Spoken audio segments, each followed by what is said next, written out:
What is up, YouTube? It's your boy Jerry, and today's video is going to be on the Cleveland Cavaliers, and we're going to be talking about how this team could potentially be great in the future. And we're going to hop right into this video. And the first thing, we always do, man, I kind of just want to recap the Cleveland Cavaliers season really quickly. Now, they finished 22-50 on the season, which isn't, the best, but, nobody was expecting these guys to win. 50, come out and win 50 games. But I tell you what I did like, what I saw from this team. They were very competitive. They came out and made, every team work. And the guy who led this team, give these guys that aura is Collin Sexton. He comes out every night and plays with such, high energy, very competitive. And we saw that in him back in college when he went out there and still, played, gave it his all. And it was 3-on-5. He only had 2 other teammates with him. But anyways, so another thing I saw from him this season, because I enjoy watching them. I remember one time when James Harden first got to the Nets, it made me start watching the Brooklyn Nets even more. And they was playing the Cavaliers, and the Cavaliers, Collin Sexton, Sadie Osman, all these guys, man, they pushing the Nets to the brinks. The game go to overtime, and the Cavaliers ended up winning.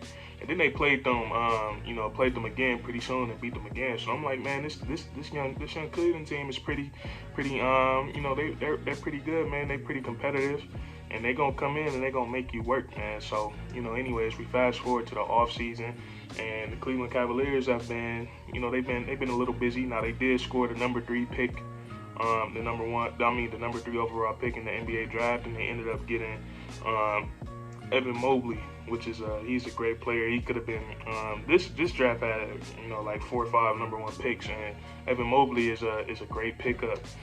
He's 7 feet tall, long arms, and he could just do a little bit of everything. He can set screens and roll hard to the rim. He's very athletic. You can live it up to him, get him the ball down low. He can get a bucket. Been watching his little summer workout videos, playing with Steven Adams. He has some pretty good post games that I didn't even know he had. He can shoot the mid range. Hopefully his free ball can get better, but I don't think he really needs it. But if he can shoot the 3 ball, he'd be a very I'm not saying that he can't shoot it, but if he can shoot it at a high rate and hit it at a high volume, he'd be a very very dangerous man. But he can play defense. He averaged 3 blocks in college, which is pretty insane. And he's just a pretty solid big man. And I almost forgot his playmaking ability. He can create for others. He can create for himself. He can create for others. He's a very smart basketball player. And he's just a really special player. He got some great potential. Really looking forward to see what the Cavaliers do with him. And then this just happened like 5 days ago, maybe last week. The Cleveland Cavaliers, they have acquired Laurie Martin. And the thing about Laurie Martin is, he's 24 years of age, so he's a very young player. Don't really have no crazy injury. He doesn't have no crazy injury trauma. And he's a solid basketball player.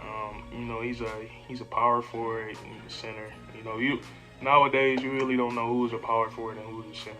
They're pretty much like the same thing now. In today's game. But Laurie Martin, he can stretch the floor for you. He can also, if you get a smaller guy, a smaller guy in the post, he can abuse that. So Laurie Martin, he's in his 4 years with the Bulls, I think it was 4 years, he averaged like 15, 16 points, and he shot 36% from the free, which isn't, that's pretty decent for a big man. So, and it's a bright side to Laurie Martin because he's only 24. He can get way better, and I don't think he was really comfortable with his role in the situation in Chicago. And he just really wanted to, especially after they brought in Vucevic. So, he just wanted a fresh start, man. So we're gonna see how that play out.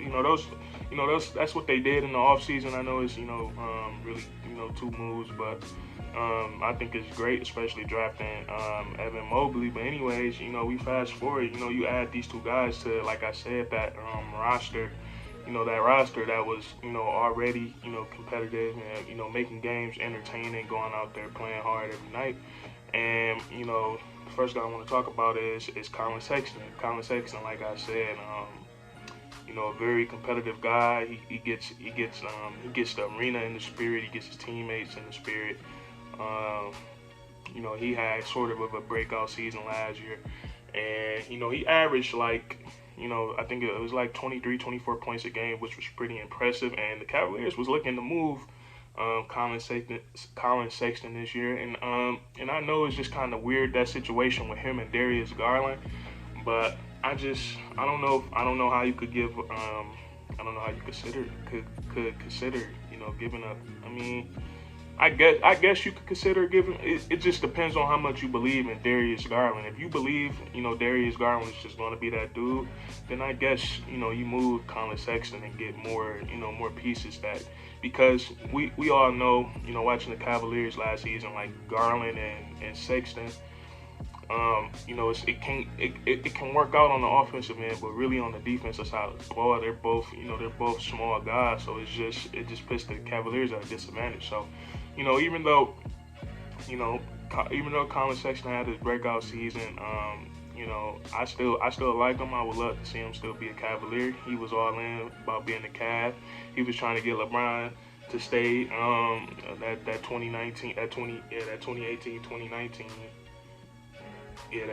2019 season, but it didn't work. But speaking of Darius Garland, he's another player. He had a pretty decent season, averaging 17 points, and he averaged 17.6 assists.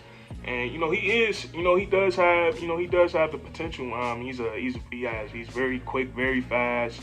Can finish at the rim with both hands. He can shoot the ball. Very crafty, very agile. He can create for others. He's a solid point guard, but it's just like the Cavaliers have put themselves in a tough situation by getting both Collin Sexton and Darius Garland. So it's very interesting because both these guys have some pretty promising futures, and I don't think one wants to neither one of those guys wants to be a backup to each other. So it's going to be tough, man. But you got them guys, and then you got the guy with the fro, man. You got Jared Allen, and that's another interesting thing the Cavaliers have done.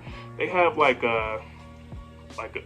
lot of players, and I would say they have like a lot of trade assets as well, because something that puzzled me is they went and drafted a center, and then they paid Jared Allen for 5 years, $110 million, or they paid I don't know, I believe Jared Allen's contract came first, and then they drafted Evan Mobley.